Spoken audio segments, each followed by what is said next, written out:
have a wonderful day to all of us. Mabuhay tayong lahat. So, for today's video guys, we are here right now at the Amana Water World in Bulacan. So, summer na ngayon guys, kaya this is the right time na maligo tayo sa malaking swimming pool nila na may kasamang wave. Dito po sa Amana Resort ay may malaking waves sila. This is the second time na nagpunta kami rito. The first time, last 5 years ago, matagal na. So, nagkayayaan ang buong pamilya kasi birthday ng brother-in-law namin. So, naka-decide kaming dito kami magpunta. Kasi ito lang po medyo malapit-lapit sa bahay, sa tinitirhan namin. 40 minutes or 30 minutes din ang biyahe namin pag hindi traffic. Pag matraffic, nako, aabot pa ng 2 oras o 1 hour something. Kaya 8 o'clock or 9 o'clock something, marami ng tao dito. Tirik na yung araw kasi summer na.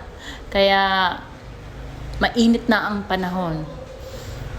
So, halika na. Samahan nyo kami guys. Maligo tayo. Excited na. excited na mag-swim sa malaking pool nila. Marami din sila mga swimming pools dito. Kaso nga lang, yung iba, close. Kasi, nilinisan nila. So, kino-close nila. Siguro sa ibang araw nila bubuksan ito. Okay guys, samahan nyo kami. Halika na!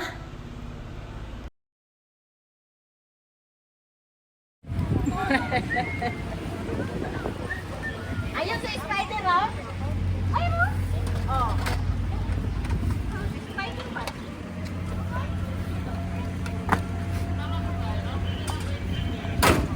Ayun yun.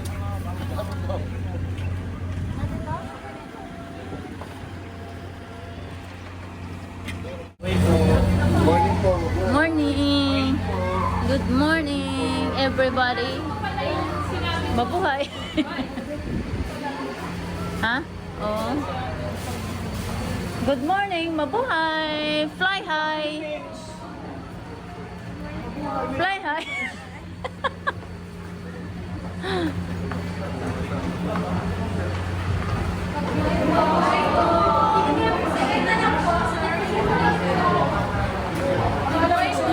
Mabuhay! Fly high!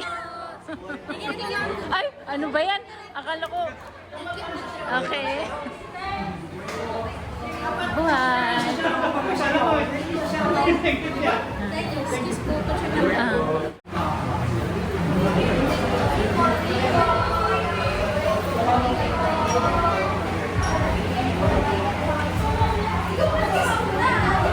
Ticket nyo, ticket, inspection bag.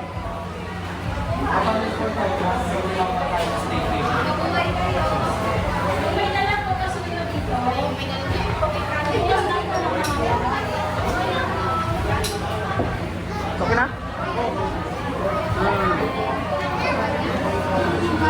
Tara. Hello! Dito kami sa Amana! Tara na!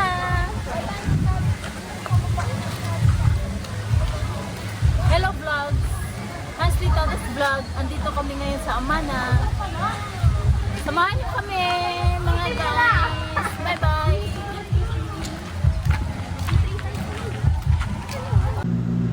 Maglakad muna tayo papuntang cottage. Siguro mga 8 minutes o 10 minutes. Depende kung gaano kabilis yung paglalakad. Dito muna tayo, magtingin-tingin muna tayo dito sa gilid. Maraming mga cartoons gaya nito. Yan po ang gustong-gusto ng mga bata. Yan pong unan nilang gustong makita. Sa mga gilid-gilid, marami pong nakalagay mga displays, mga cartoons, kung ano-ano pa. Ayan, hinahanap na po namin yung mga cottage namin. Yung cottage nila, ang bayad, yung medyo small, yung maliit lang, is 800. Tapos yung medyo medium cottage, medyo malaki-laki konti, is 1,000. Tapos may cottage din silang tag 2,000. Tapos may 3,000, ganun. Siguro yun, may kwarto na. Yung sa amin lang, simple lang, medium size lang. So, pupunta tayo dito guys. Tingnan mo, ang aga-aga. Sobrang daming tao na. 9 o'clock something pa lang ito. Tirik na yung araw. Parang 2 o'clock. 2 o'clock PM na. Yan. Nagkaroon na ng wave. Late na kami. Siguro ito yung first wave ng umaga. Yan. Parang dagat lang siya tingnan. Malakas ito po, dito ang malakas na wave dito lang po matatagpuan sa Amana Waterworld. Sa iba mayroong wave naman kaso nga lang hindi masyadong malakas. Dito talaga sa Amana ang medyo malakas. Malakas yung wave nila na parang dagat lang. Pero saglit lang yung wave nila, hindi maabutan ng 30 minutes. Siguro mga 15 minutes, 20 minutes, parang ganun. Kasi, saglit lang. Ganun naman talaga lahat ng mga wave pool ay saglit lang yung saglit lang pinapaandar nila yung wave. 'Di ba parang dagat lang tingnan yung pool nila. Sobrang laki ang Amana Waterworld. Maraming mga cottage. Tapos maraming tao. Malinis. Bawal magdala ng mga inuming nakakalasing. Soft drinks din bawal magdala. Tubig lang ang pwede. Tubig lang ang ina-allow nila na pwede magpasok. Kasi may diyan ka lang sa loob magbili ng mga inumin. May mga binibinta din ng mga soft drinks, mga pagkain, mga alak. Kaya siguro pinagbawal nilang magdala ng mga alak sa loob kasi ang gusto nila, diyan tayo bibili sa loob. Dito, papunta na kami dito sa cottage guys. Ito po yung 1,000 pesos na cottage. Yung yung 800, lang siya, parang payong-payong, barong-barong konti. Siguro 5 tao lang ang pwedeng makaupo. Eto, kahit 10 tao pwede. Yan. Ito po yung 1,000 na binabayaran ng cottage. Ganito po ang itsura. O di ba guys, ang daming tao. Maaga pa lang marami ng tao. Ngayon, pupunta tayo sa sa unahan. Diyan banda wala na pong pool, kundi ang matatagpuan po natin ay yung mga hayop. Di ko po alam kung anong klaseng hayop. Basta pupuntahan natin. So, bago tayo magpunta ron, magsayaw muna tayo guys. Kasi masaya lang dahil nakaabot na po ako ng 3,000 subscriber. Kaya sobrang salamat po sa inyong lahat mga guys. Sobrang salamat po sa mga support nyo. Kaya ako nakaabot ng 3,000 subscriber. From the bottom of my heart, thank you very very much sa inyong lahat. Kaya magsayaw muna tayo, mag-celebrate muna dahil happy lang. Super duper happy. Kaya let's dance.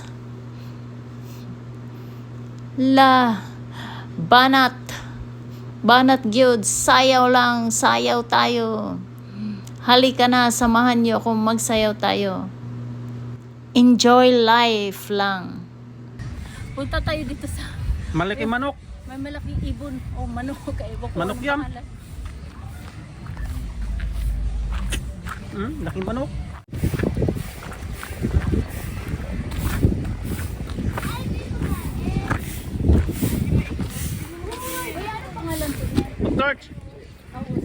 Ostrich yun, ostrich. Ito, ano yung pangalan? Kaboy, pakpak, ano, buntot, no? Ah, ito, lalaki, babae.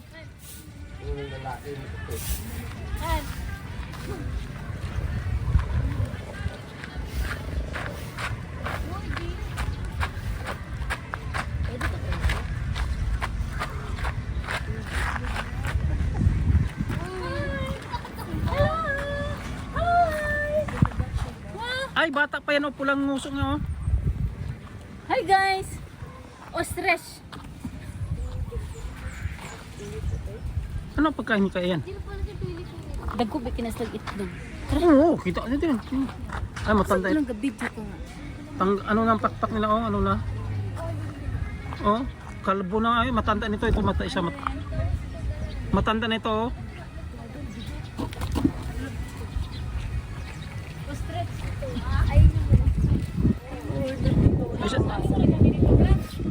Hi! Hi mga artistahin. Siya yung sinama mo nung piyesta na. Oo, si Joy. Yung isa matanda na yun. Oo, nung piyesta. Yan, nag-usap ko yung ate. Tanggalin pala yung Tingin sa'yo, TV na.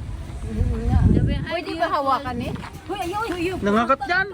Ay, mga gat ba na? Lakas mangagat yan. Wala, kasi mabira pa na mo. Pag kinagat yan. Ang laki-laki ng mga ibon. Di ko alam kung anong maitawag ko, ibon or manok. Pero ano to yung parang ostrich. Ewan ko paano ba to bigkasin. Dati may may content po ako ng ganitong klaseng hayop.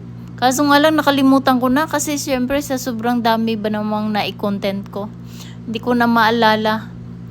Kaya basta yun na yun. Ang laki-laki nila dito. Ang laki. Mahaba yung ulo nila. Tsaka yung itlog pala nila.